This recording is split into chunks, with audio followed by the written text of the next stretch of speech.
Practice number 13 is officially in the books for Chicago Bears training camp. So let's talk about it and recap it for you guys. What is going on, y'all? Faiz Sports all back at it with another video talking, of course, NFL here to talk about the Chicago Bears. So if you're a Bears fan, hit that subscribe button down below. You know you need to, you know you want to. I promise you, you won't read it. Hit the bell icon, guys, so you're notified every time I drop a new video. And yeah, follow me on social media platforms. Links down below for that. All right, so today's practice was a pretty rough one, folks. I gotta be honest. Not the greatest, if you will, certainly for the offense.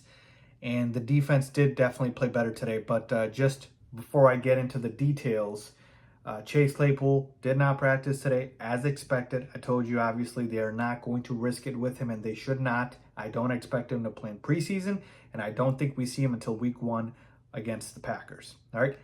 Nate Davis also did not practice today. I don't know what's going on with him, man. Like, he hasn't been in pads. Like, it's just, you know, at this point, you just hope he's ready for week 1. That's it. All right. So that's all I got to say about that. As far as the practice itself, today there were a lot of run plays. All right. A lot of run plays. Khalil Herbert, Dante Foreman, Roschon Johnson, who's working with the second team. So I think it's clear now, obviously, at this point, that Herbert and Foreman are going to be your main backs, and then Roschon is going to be your backup. Now, you kind of already knew that, but it's pretty much confirmed now. But Khalil Herbert, I think, is going to be the RB1 to start the year. But yeah, lots of run plays today, not as many pass plays. But when they did pass, Justin Fields had a bit of a rough start with some incompletes, with some overthrows, with some underthrows.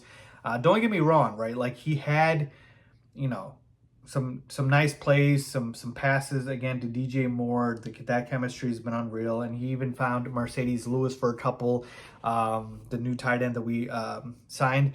But for the most part, Justin Fields was not that sharp today, and the offense overall was not that sharp today. And I think it's getting to the point now where the defense knows what plays the offense is running, and so it's pretty easy to kind of tell.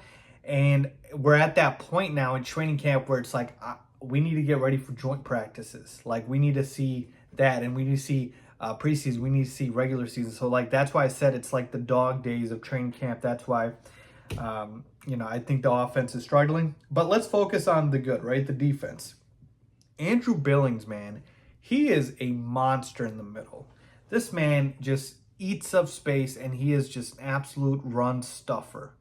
Made several plays today in the run, and I think he's going to be huge for us and a big part of this defensive line, certainly going to be starting. But yeah, I think he was a solid signing for us, and he's showing it during training camp. Like, you cannot run on Andrew Billings. He will stop you. Javon Dexter, our rookie defensive lineman, also played pretty well today for the second team. So did Dominique Robinson. So these guys are flashing. The defense is flashing. So you love to see that. The offensive line struggled a lot today because of the defensive line. Like, you still need to see more. But again, we don't have our full starters out there. So that's the other thing. And Ja'Tyre Carter, who's been filling in, he's been getting beat a lot. He is a rotational guy. He's not a starter for a reason. So that's another reason why Justin Fields struggled today, because the offensive line couldn't protect him properly. And God, I hope that's not the case come regular season time. But yeah, man, that's just, you know, how today went.